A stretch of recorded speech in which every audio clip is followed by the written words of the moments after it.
In this video, I'm going to discuss some basic principles about writing an engineering essay by looking at a short example.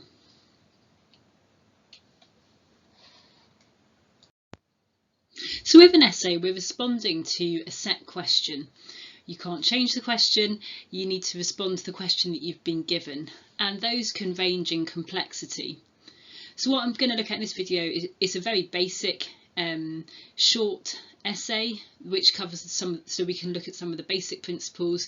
You might have an essay with multiple parts to it which might then affect the structure within that, but this is just a first step and a first look at the essay writing. So an essay typically has three parts to it: the introduction, main body and conclusion. Introduction and conclusion are usually one paragraph each, and the main body would be set over a number of paragraphs. There are three ingredients to the introduction usually: the context, scope and the thesis. I call them ingredients because the exact amount you'd have on each part depends slightly on the content of your essay and what you're wanting to say in each of those bits. The context is really a sentence or two bringing the reader to the heart of why are we looking at this question? Why does this question matter? So when you're writing, particularly in an academic context, we can become a bit detached from the audience because we're writing because we've been set an assignment for our tutor who has to read it. But imagining you're writing with someone who doesn't have to read it, how could you draw them in to want to read it? They don't know the topic. Tell them why it's important in a couple of sentences. Set the context. Then the scope. So this is what are you going to cover in your answer and what aren't you going to cover in your answer, and any definitions that you might need to include at this point. So you don't need to overdo this section. It really does depend on your specific essay, but this can be useful at this point in some of them. And then the last bit is really important, is the thesis. The thesis is basically your answer to the question that you've been set in one or two sentences. As well as giving your answer, it helps the reader know the direction and the structure for the rest of your essay. The main body, I said, is made up of a number of paragraphs. Here you see the typical academic paragraph, which is a topic sentence. And the topic sentence kind of tells you what is going to be in that paragraph, and then the rest of the paragraph is sentences that expand, support and develop that idea, but they can only be related to what's in the topic sentence rather than going off on another topic. If you want to include information on another topic, then you need to change your topic sentence. And you can see the videos on paragraphing for more information about that. These topic sentences should link back to your thesis statement that you made and also clearly link to your conclusion. So there really is a thread running through the whole of the essay. And the conclusion is really a summary, bringing together of those ideas, not usually any new information at this point.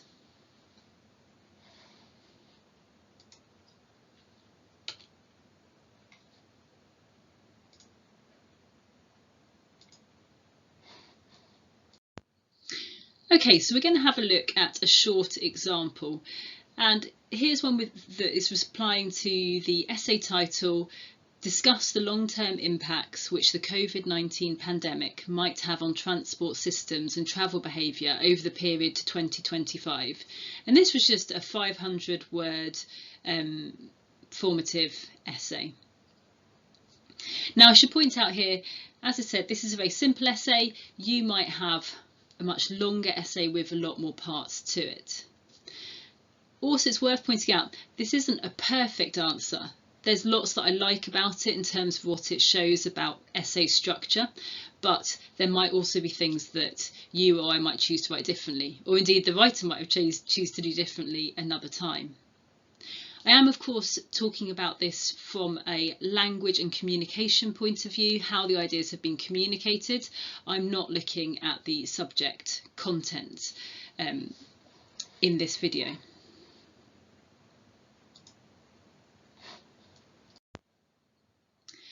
Okay, so here first of all we have the introduction. I would suggest that you pause the video to read the introduction. Can you find the 3 ingredients? Can you see something about the context, somewhere where they set the scope or give definitions, and can you see a thesis? You might also like to think about what you like about it and if there's anything you would change. So pause the video, read the introduction and think about how it impacts you.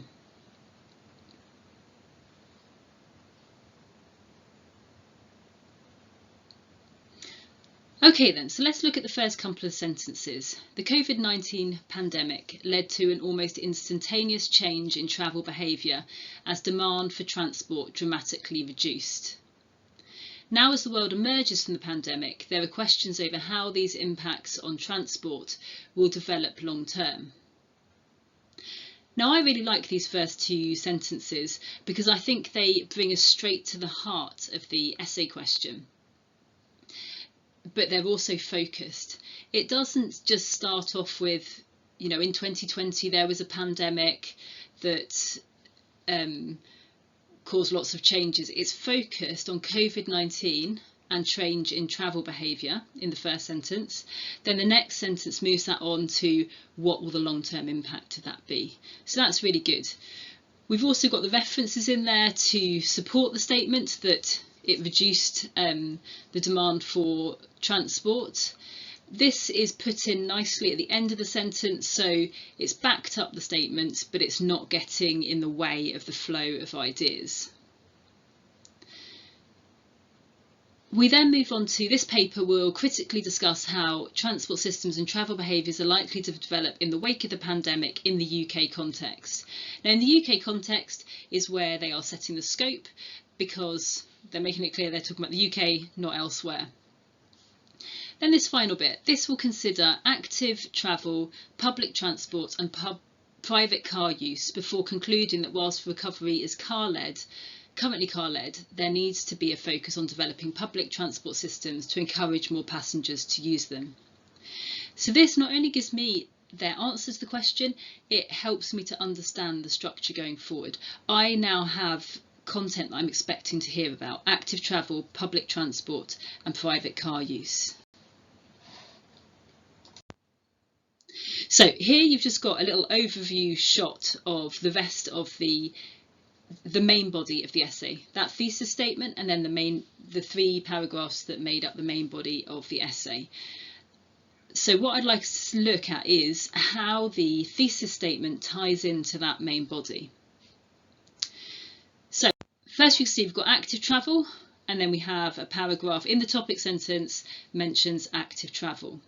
Here it's actually really useful to have exactly the same phrase rather than trying to rephrase it, because that helps us know, it helps trigger the connection and see the link between those 2 bits. So it's good that they've used the same phrase, that's helpful. We can then see similarly public transport, again in the thesis statement and then in the topic sentence of that other paragraph. And finally, private car use. Something that you might pick up in this though is there is that connection. The 3 paragraphs link to the 3 points there, which is what I was expecting. Personally, what I would like even more is if we change the order though. I expected to hear about active travel first, then public transport, then private car use, because that was the order they mentioned it in. So either I would move around the order of the main body, or I would change the thesis statement and the order in the thesis statement. Okay then, so now let's have a look at the first 2 paragraphs that came after the introduction. I suggest you pause the video so that you can read the paragraphs, think about, do they follow the typical academic paragraph structure with a topic sentence developed by supporting points? And what do you like about the way it's written? And is there anything that you would change? So please pause the video to have a read and a think about it before listening on. Okay then, so first of all, let's start reading this and thinking it through. During the height of the pandemic, there was a virtual disappearance of the public transport travel. During March 2020, UK rail passengers were only 5% of pre-COVID numbers, according to Topham 2021. They then go on to talk about restrictions being lifted, but still an ongoing avoidance of public transport where possible. Then the growth in private car use and potential long-term impact on public transport. So then we can see that typical structure in terms of paragraph unity and the focusing on the ideas and then developing it. We can also see that they've brought in other research to support the idea they're making. I think in any piece of writing there are always things that you might do slightly differently, so I just wanted to highlight a couple of bits to think about. First of all, personally, I think I would put a full stop instead of the semicolon after travel, because that first bit, during the height of the pandemic, there was a virtual disappearance of the public transport travel. That to me is the topic sentence. During March 2020, UK rail passengers were only 5%. That is the first bit of supporting detail. And it's normally we keep the topic sentence and the supporting detail in separate sentences. I also would say that have a little look at the way they've used different references. So we've got here, according to Topham. Now I think that could more effectively be written just in brackets Topham 2021 and get rid of according to. It's important to use referencing, and the exact style you use, whether it's Chicago, Harvard, obviously should be led by whoever's marking you. But what the issue here is whether the references can get in the way or disrupt communication.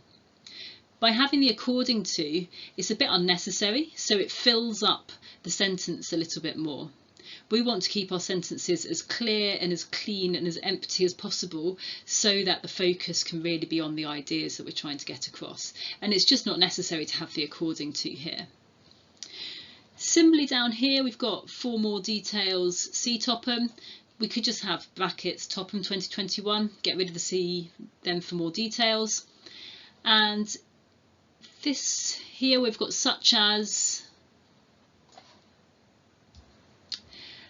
I would look at the positioning of this one, because it's at the moment it's separating the subject, multiple strands of research, and the verb, shows, and we want to be really careful about separating the subject and the verb. So I personally would have a look at that, and again probably just put it at the end of the sentence in brackets. If we look then at the next paragraph, it's a key consideration that travellers may feel vulnerable on public transport. Therefore, to increase public transport use, passengers need to be made to feel safer. Again, we've got a topic sentence which is supported and developed. And in this case, we have got, again, the reference to support, but I feel that this time they're directly discussing and bringing that other research in and wanting to name them, and do that reasonably directly without breaking the flow. There is another video on communicating referencing which looks in more detail about this issue of referencing and how it can how to do that whilst maintaining the flow of ideas, so you can catch that video if you want more information.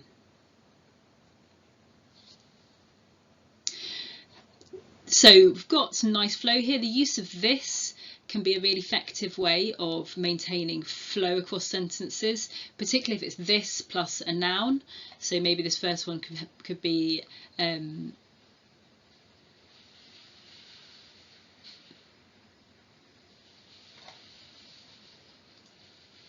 so like we've already got here this paper. Maybe in this second one we have this this adaptation or these adaptations, something like that. But they're a nice way to maintain flow rather than just using moreover or in addition, which don't actually necessarily hold it together in the same way. A couple of bits about language to pick up. The something is it's not the best academic language. We usually would avoid it. The reason is it's so vague and open that it's not precise enough usually for academic writing. In this case, I think we could actually just delete it. So these adaptations will not be financially easy or will be expensive, and then move on. You didn't actually need to have those bits in there.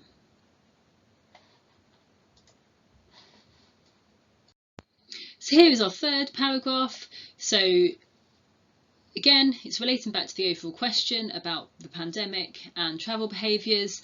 This time it's focusing on active travel. We've got a topic sentence which is developed and supported in the remainder of the paragraph. You've got here some of the things that I've pointed out previously. So here we have the references put in brackets at the end of the sentence to support the idea. And we also have this infrastructure. So this plus a noun to continue on the idea of the infrastructure from the previous sentence. So that's good for flow as well. And finally, we've got their conclusion. This paper has discussed how currently private car use is growing and accommodating transport demand as pandemic restrictions ease, whilst public transport is struggling to recover. Therefore, it's been argued that public transport systems need to be adapted to make passengers feel safer and encourage use, similar to how active travel infrastructure is in place to maintain the uptaking of cycling and walking. So you can see here again, this conclusion really summarises their ideas throughout the essay. There isn't new information, there isn't new detail, and it links back directly to that overall question. So these are really some of the features that I just wanted to highlight about the basic overall structure of an essay and how to think about that.